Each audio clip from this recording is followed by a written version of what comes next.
Hello and good morning, everyone. In this lecture, we are going to look at the teacher talk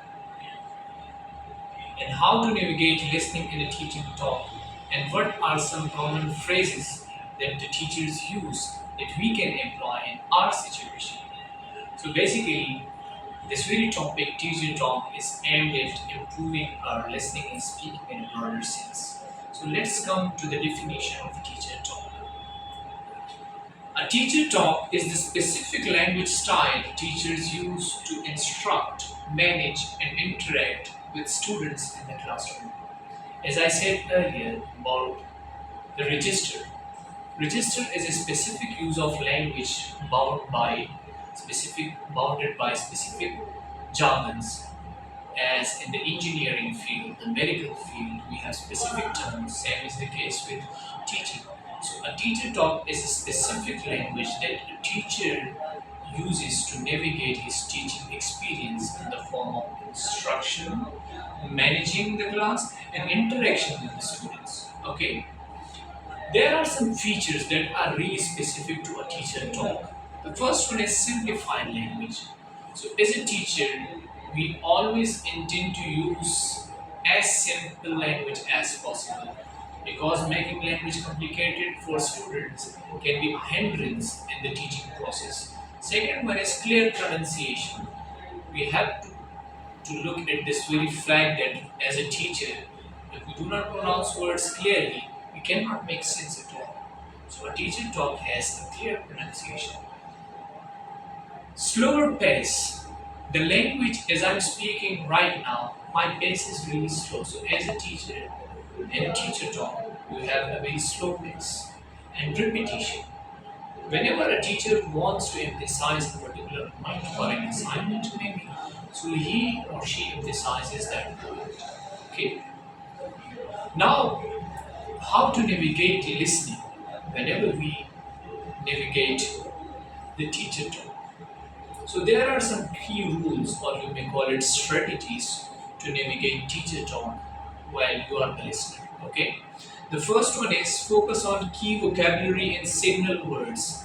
As I mentioned earlier, the concept of register. So a teacher will use key vocabulary. For example, first, next, for example.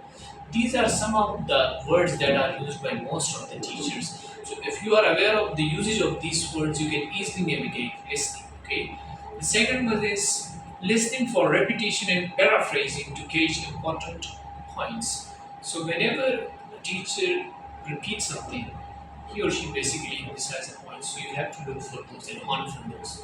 Use contextual clues, as we all are aware that context is really important. Listening is not just about hearing words. If you are aware of the context and you have the art of using contextual clues, you can be a better listener and you can navigate listening in a teacher talk. Now, finally, let's look at some of the helpful and useful phrases and expressions that are used for speaking. The first one is giving instructions. So whenever a teacher gives instruction, he or she uses particular phrases, particular set of points, or you may call it word choices to give instructions. For example, please open your books. Work in pairs and discuss the question. So if you are aware of these kind of instructions and word choices, you can easily navigate your speaking whenever you require to give instruction to someone. Checking understanding. Sometimes a teacher uses this to check the understanding of his or her students. So he or she may use, do you understand what I mean? Are you really getting me? I hope you people are getting me. So these are some of the word choices that a teacher uses. And if you are aware of these choices, you can really navigate speaking and you can become a good speaker when it comes to such teaching scenario. The third one is encouraging participation. Whenever you want someone to participate in something, you use a specific word choice. For example, what do you think about this idea? Come on and join us. Why you people are hesitant? These are some of the word choices that you really use when you encourage someone for participation. The fourth one is giving feedback. Well, teachers always give feedback. So there is specific language choice. For example, good job, that's correct. Excellent, understanding. I think you should improve it.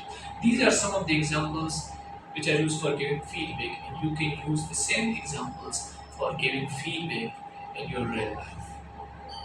The last but not the least is managing classroom activities. So, as a teacher, you need to manage your classroom activities, and teachers do use some phrases and word choices that are used to manage classroom activities. Okay, let's move on to the next activity. So whenever you notice a teacher, he will always say, now let's move, as I am doing right now. Let's move to this section and let's move to this section. Students, open up your books. Students, close your books. Open up your notebooks. Close your notebooks. So this was all about some speaking expressions that the teacher used. To sum it up, we talked about teacher talk, and I give you some helpful tips for navigating listening, and then some helpful phrases for navigating speaking and teaching scenario. Thank you.